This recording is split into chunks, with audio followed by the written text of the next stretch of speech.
প্রধানমন্ত্রীর কাছে প্রধানমন্ত্রী বলেছে আই হ্যাভ এ প্ল্যান।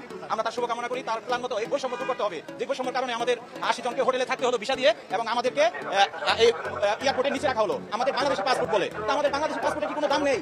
আমাদের বাংলাদেশি পাসপোর্টকে প্রধানমন্ত্রী সবার কাতারে রাখবে, সেটাই আমাদের প্রত্যাশা। আমি একা ট্রাভেল করছিলাম, তো আমি কিছু বুঝতেছিলাম না। আমি একটা দেশে পুরো একা, আমি ফার্স্ট টাইম ট্রাভেল করছি, এন্ড আমি আমার লাগেজ রেখে বাথরুমেও যেতে পারছিলাম না, কারণ আমি কেমনে কার কাছে লাগেজ রেখে যাবো? কোনো বিমানের স্টাফও নেই যার কাছে আমি রেখে যেতে পারবো। তো আমাদেরকে প্লেন থেকে 8 ঘন্টা বের হতে দেয়নি, কোনো এয়ার ভেন্টিলেশন ছিল না। আমি এমনি ভয় পাচ্ছি, অনেক অনেক কষ্ট হয়েছে। প্লেন থেকে নেমেও আমাদের 6 ঘন্টা কোনো স্টাফ আসেনি। আমি কার কাছে লাগেজ রাখবো, আমি কার কাছে কন্ট্যাক্ট করে জানাবো যে আমি একা একটা দেশে, কোনো ইয়েই ছিল না। আর কোনোভাবেই 2 দিন চেয়ারে ঘুমাই দেওয়া, এটা কোনোভাবেই স্বাভাবিক হতে পারে না। খাবার দাবার পেয়েছেন?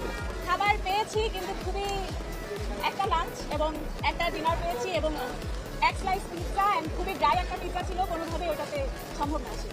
নিজেরাই করে কিনে পেয়েছি। আমাদের আসলে অনেক ধরনের ভোগান্তি আছে, তবে যেমন যখন বিমানে যান্ত্রিক ত্রুটি ধরা পড়লো তখন আমাদেরকে 3 ঘন্টা যখন হয় আর কি, মানে বিমানটা রোম এয়ারপোর্টে থাকার পরে অবস্থান করার পরে 3 ঘন্টা পরে আমরা জানতে পারি যে এটা যান্ত্রিক ত্রুটি দেখা দিয়েছে।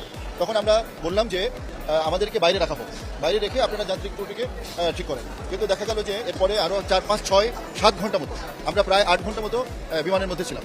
এটা আমাদের জন্য খুবই একটা বড় ভোগান্তি ছিল। তারপরে যখন আমরা বাইরে আসলাম, আসার পরে আমাদের অ্যাকোমোডেশনের কথা বলা হলো, কিন্তু দেখা গেল যে মানে ইমিগ্রেশন আমাদেরকে বলা হলো যে অন অ্যারাইভাল ভিসা দিয়ে তারপরে আমাদের হোটেলে অ্যাকোমোডেশন দেওয়া হয়। কিন্তু সেখানে কানাডিয়ান পাসপোর্টধারী এবং ইউএসএ পাসপোর্টধারী যারা আছেন তাদেরকে অ্যাকোমোডেশন দেওয়ার জন্য বাইরে নিয়ে যাওয়া হলো। বাংলাদেশ পাসপোর্টধারী প্রায় 170 থেকে 80 জন মানুষ আমরা লঞ্চের ভিতরে ছিলাম, এবং লাউঞ্জ এবং এয়ারপোর্টের ভিতরে আমরা বিভিন্নভাবে মেঝেতে বা ফ্লোরে আমরা বিভিন্নভাবে আমরা এই প্রায় 30 ঘন্টা মতো 24 ঘন্টা মতো আমরা এখানে অবস্থান করেছি। এটা একটা চরম ভোগান্তি। আমাদের এখানে শিশুরা ছিল, তারপরে অনেক বৃদ্ধ বয়স্ক মানুষ ছিল, অসুস্থ রোগী ছিল, এমনকি ভিতরেও এবং এয়ারপোর্টের ভিতরেও অনেকে অসুস্থ হয়ে গেছে, তাদেরকে ট্রিটমেন্ট প্রাথমিক সেবা দেওয়া হয়েছে, এমনকি বিমানে ওঠার পরেও তাদের অনেকে অসুস্থ হয়ে গেছে। গরমের মধ্যে দাঁড়া করে রাখলো, এবং সেখানে মানে ঘেমে আমাদের অবস্থা খারাপ। উপরে ওঠা যাবে না, কোথায় নিয়ে যাবে, কোন চিপার মধ্যে রাখছে, আবার লাগেজ সব চেক করে। এই তো মানে বাংলাদেশ বিমানের অবস্থাপনার মানে আমি কি বলবো, আর মানে আমাদের খুবই কষ্ট হয়েছে, খুবই কষ্ট হয়েছে। এবং যারা হচ্ছে গিয়ে বাংলাদেশের পাসপোর্টধারী যারা, আমরা 160 জন কি 70 জনের মতো ছিলাম, তাদেরকে কোনো ধরনের আবাসন তো দেওয়া দূরের কথা, মানে খাবার হচ্ছে গিয়ে যেন মানে খুব দয়া করে কিছু খাবার দেওয়া হচ্ছে, এরকম অবস্থা।